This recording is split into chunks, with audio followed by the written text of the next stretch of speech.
জয় মা তারা। নমস্কার বন্ধুরা, আমি জ্যোতিষী গৌতম কুমার। আজকে আমি আলোচনা করব ৯ই ডিসেম্বর সোমবার থেকে এই ৩টি রাশির জাতক বা জাতিকাদের সর্বক্ষেত্রে সফলতা অর্জন করতে চলেছে। কেননা মঙ্গল গ্রহর প্রভাবে এই ৩টি রাশির জাতক বা জাতিকারা প্রভাবশালী ব্যক্তি হতে চলেছে।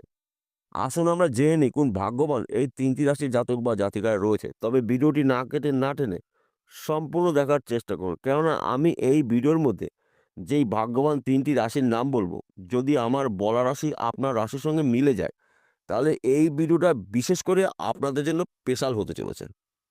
তাহলে বন্ধুরা আসুন মূল পর্বে যাওয়া যাক। এইবার আমি এই ৩টি ভাগ্যবান রাশির নাম একটি একটি করে বলবো। ৩টি ভাগ্যবান রাশির মধ্যে প্রথম ভাগ্যবান রাশি মেষ রাশি। আপনি যদি মেষ রাশির জাতক বা জাতিকা থাকেন, আপনার রাশির অধিপতি গ্রহ মঙ্গল। মঙ্গল বর্তমানে রয়েছে কর্কট রাশিতে বক্রী অবস্থায়। মঙ্গলের প্রভাবে আপনাদের জীবন থেকে দুঃখ কষ্ট যন্ত্রণাগুলো দূর করে এইবার কিন্তু আপনি একজন সফল ব্যক্তি হতে চলেছেন। কেননা আপনার রাশির চতুর্থ ঘরে রয়েছে মঙ্গল এবং আপনার রাশির তৃতীয় ঘরে এবং একাদশ ঘরে মঙ্গলের দৃষ্টি রয়েছে। অর্থাৎ এক কথাতে বলা যেতেই পারে যে আপনার অসম্পূর্ণ কাজগুলো এবার সম্পূর্ণ হতে চলেছে। যে কোনো কাজ হতে পারে ব্যক্তি বিশেষে। হয়তো কোনো একটি কাজ আপনি অনেক দিন ধরে চেষ্টা করছেন, পরিশ্রম করছেন, কিন্তু কাজটি করতে গিয়ে বাধা বিঘ্নর জন্য আর কাজটি করতে পারছেন না। এইবার কিন্তু এই সমস্যা থাকছে না। কেননা মঙ্গলের প্রভাবে আপনি একজন প্রভাবশালী ব্যক্তি হতে চলেছেন। আর তাছাড়া মঙ্গল কিন্তু আপনার রাশির অধিপতি গ্রহ, শাসক গ্রহ, আপনার রাশির মালিক গ্রহ মঙ্গল। মঙ্গলকে মানা হয় সেনাপতি গ্রহ, তেজি গ্রহ এবং জমি জায়গায় কারক গ্রহ। তাই বিশেষ করে আপনাদের যদি পৈতৃক সম্পত্তি নিয়ে কোনো মামলা মকদ্দমা থাকে, তাহলে ওই মামলা মকদ্দমার থেকে আপনি কিন্তু মুক্ত হতে চলেছেন। আইনত ওই জমির মালিক আপনি হতে চলেছেন। কিংবা আপনি হয়তো কোনো জমি কিনেছেন ব্যক্তিগত, সেই জমি নিয়ে সমস্যা রয়েছে। এইবার কিন্তু সমস্যার সমাধান হতে চলেছে। যেহেতু আপনার রাশির অধিপতি গ্রহ মঙ্গল, মঙ্গলের কৃপায়, মঙ্গলের আশীর্বাদে এই জমি জায়গার সমস্যা থেকে আপনি পুরোপুরি মুক্ত হতে চলেছেন। তাছাড়া যে কোনো কর্মে বাধা যদি আপনার থেকে থাকে, বাধামুক্ত জীবনযাপন আপনি করতে চলেছেন। কিংবা আপনি যদি কাজের জন্য দেশের বাইরে যাওয়ার জন্য চেষ্টা করেছেন বারবার, কিন্তু আপনি যেতে পারেননি, বাধা বিঘ্নগুলোর জন্য আপনি যেতে পারেননি। এবার কিন্তু ওই বাধা বিঘ্নগুলো অতিক্রম করে আপনার বিদেশ যাত্রা শুভ। যদি আপনি বিদেশে যেতে পারেন, তাহলে বিদেশ থেকে কিন্তু আপনি প্রচুর আয় উপার্জন করতে পারবেন এবং বিদেশে ভালো কোম্পানিতে আপনি চাকরি পেতে পারেন, কিংবা বিদেশে কিন্তু আপনি ব্যবসাও করতে পারেন। কিংবা আপনি যদি চাকরির জন্য প্রচেষ্টা করেছিলেন, হয়তো চাকরির আপনার ভাগ্যে হয়নি, চাকরির ক্ষেত্রে শুভ একটি খবর পেতে পারেন। সেই চাকরি সরকারি হতে পারে, বেসরকারি হতে পারে, ব্যক্তি বিশেষে। অর্থাৎ চাকরির ক্ষেত্রে আপনার প্রমোশন প্রাপ্তি রয়েছে, মনের মতো জায়গায় পোস্টিং হতে পারে এবং সম্মান প্রাপ্তি রয়েছে চাকরির ক্ষেত্রে। এবং আপনি যদি ব্যবসা করেন, সেই আপনার ছোট হতে পারে, মাঝারি হতে পারে, বড় হতে পারে। ব্যবসা ক্ষেত্রে কিন্তু আপনার প্রচুর আর্থিক উন্নতি করতে পারবেন। কেননা আপনার রাশির একাদশ ঘরে মঙ্গলদেবের দৃষ্টি রয়েছে, আয় উপার্জন ঘরে। অর্থাৎ আপনি এই সময়টা কিন্তু ধনী ব্যক্তি হতে পারেন। দ্বিতীয় নম্বর ভাগ্যবান রাশি বৃশ্চিক রাশি।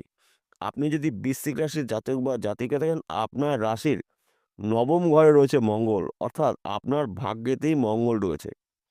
তাই আপনার জীবন থেকে দুর্ভাগ্যগুলো কেটে গিয়ে এবার কিন্তু আপনি একজন সৌভাগ্যশালী হতে চলেছেন। কারণ আপনার রাশির অধিপতি গ্রহ মঙ্গল, মালিক গ্রহ মঙ্গল, শাসক গ্রহ মঙ্গল। মঙ্গল কিন্তু আপনাকে নিয়ন্ত্রণ করে।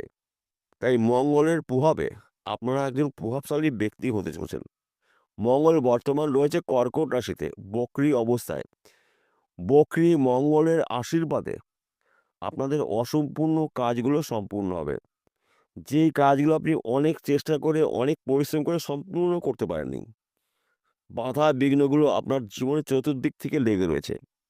বাধা বিঘ্নগুলো কিন্তু এবার অতিক্রম করে আপনার স্বপ্নগুলো আপনি একটু, একটু করে পূরণ করতে চলেছেন। আপনি যদি বিদেশে যাওয়ার জন্য প্রচেষ্টা করেছিলেন, আপনি যেতে পারেননি, এই সময়টা কিন্তু শুভ। বিদেশ যাত্রা আপনার শুভ। আপনি যদি বিদেশে যেতে পারেন, ভালো একটি কোম্পানিতে চাকরি পেতে পারেন এবং কি বিদেশে এমন একটি ব্যক্তির সঙ্গে আপনার পরিচয় হবে, সেই ব্যক্তির হাত ধরে আপনি কিন্তু বিদেশে বিজনেসও করতে পারেন। তাছাড়া যারা বিদেশে রয়েছেন, তারা কিন্তু তাদের স্বপ্ন পূরণ করে দেশে ফিরতে চলেছেন। কেননা আপনার রাশির শাসক গ্রহ মঙ্গল কোথায় রয়েছে? আপনার রাশির নবম ঘরে, অর্থাৎ ভাগ্য ঘরে মঙ্গল রয়েছে। তাই ভাগ্য কিন্তু আপনার পরিবর্তন হবে, এটা কিন্তু নিশ্চিত করে বলা যায়। যে কোনো কাজের মধ্যে আপনি যুক্ত থাকুন না কেন, এবার কিন্তু আপনার সাহসিকতার মাধ্যম দিয়ে উন্নতি করতে চলেছেন। তাছাড়া আপনি যদি হয়তো চাকরির জন্য প্রচেষ্টা করেছেন, চাকরি পাননি, চাকরির ভালো একটি খবর পেতে পারেন। সেই চাকরি সরকারি হতে পারে, বেসরকারি হতে পারে, ব্যক্তি বিশেষে। চাকরির ক্ষেত্রে প্রমোশন রয়েছে, চাকরির ক্ষেত্রে পদোন্নতি রয়েছে। একাধিক জায়গার থেকে কিন্তু আপনি শুভ খবরগুলো পেতে চলেছেন। কিংবা আপনি যদি ব্যবসা করছেন, সেই ব্যবসা ছোট হতে পারে, মাঝারি হতে পারে, বড় হতে পারে। ওই ব্যবসা চলাকালীন আপনি কিন্তু অধিক লাভজনক ব্যবসা শুরু করতে পারেন। কিংবা আপনি যদি এক্সপোর্ট ইম্পোর্টের বিজনেস করেন, এই সময়টা কিন্তু আপনার জন্য অনুকূলই থাকবে। রাতারাতি আপনি একদিন কোটিপতি হতে পারেন। কিংবা আপনারা যদি জমি জায়গার ব্যবসা করেন, প্রমোটারি করছেন, জমি জায়গায় যুক্ত মিডলম্যানের কাজ করছেন, এই সময়টা কিন্তু আপনি হঠাৎ ধনী হওয়ার সময় আপনার। তাছাড়া আপনারা যদি অনলাইনের সাথে যুক্ত থাকেন, শেয়ার বাজারে লগ্নি করছেন, ব্যাটিং করছেন, মার্কেটিং করছেন, এখান থেকেও আপনি কোটি, কোটি টাকার মালিক হতে পারেন। একাধিক জায়গা থেকে লাভজনক কিছু ঘটনা আপনার জীবনে ঘটতে চলেছে। ৩ নম্বর ভাগ্যবান রাশি, মকর রাশি। আপনি যদি মকর রাশির জাতক বা জাতিকা থাকেন, আপনার জন্য অত্যন্ত শুভ সময়। কেননা আপনার রাশির ৭ম ঘরে মঙ্গলের দৃষ্টি রয়েছে। অর্থাৎ ৭ম ঘরে মঙ্গলের দৃষ্টি মানে কিন্তু আপনার ব্যবসা ক্ষেত্রে সফলতা। গৃহে সুখ শান্তি সমৃদ্ধি প্রবেশ করবে। সন্তান শিক্ষা শুভ। প্রেম ভালোবাসা দাম্পত্য অতি শুভ। বিদেশ যাত্রা শুভ। চাকরি ক্ষেত্রে প্রমোশন প্রাপ্তির যোগ রয়েছে। সম্মান প্রাপ্তি রয়েছে। অর্থ প্রাপ্তি রয়েছে। সন্তান দ্বারায় আপনার বংশের মান সম্মান প্রাপ্তি রয়েছে। কর্মে বাধা বিঘ্ন থেকে এবার কিন্তু আপনি বেরিয়ে আসতে চলেছেন। কেননা মঙ্গল বর্তমান সময়ে রয়েছে কর্কট রাশিতে, কিন্তু বক্রী অবস্থায় রয়েছে। এই মঙ্গলের বক্রীর প্রভাবে আপনারা প্রভাবশালী ব্যক্তি হতে চলেছেন। হঠাৎ অর্থ প্রাপ্তির যোগ রয়েছে। সেই অর্থ পৈতৃক সম্পত্তির মাধ্যম দিয়ে আসতে পারে, সেই অর্থ লটারির মাধ্যম দিয়ে আসতে পারে, এমনকি বিজনেসের মাধ্যম দিয়ে আপনি কোটিপতি হতে পারেন। তাই এই কটা দিন আপনারা অ্যালার্ট থাকুন, প্রস্তুত থাকুন, রেডি থাকুন। সুযোগে যদি সৎ কাজগুলো আপনি করতে পারেন, আপনি কিন্তু একজন কোটিপতি হতে পারেন। বিষয়টা পরিষ্কার হলো। নমস্কার বন্ধুরা, আবার দেখা হবে।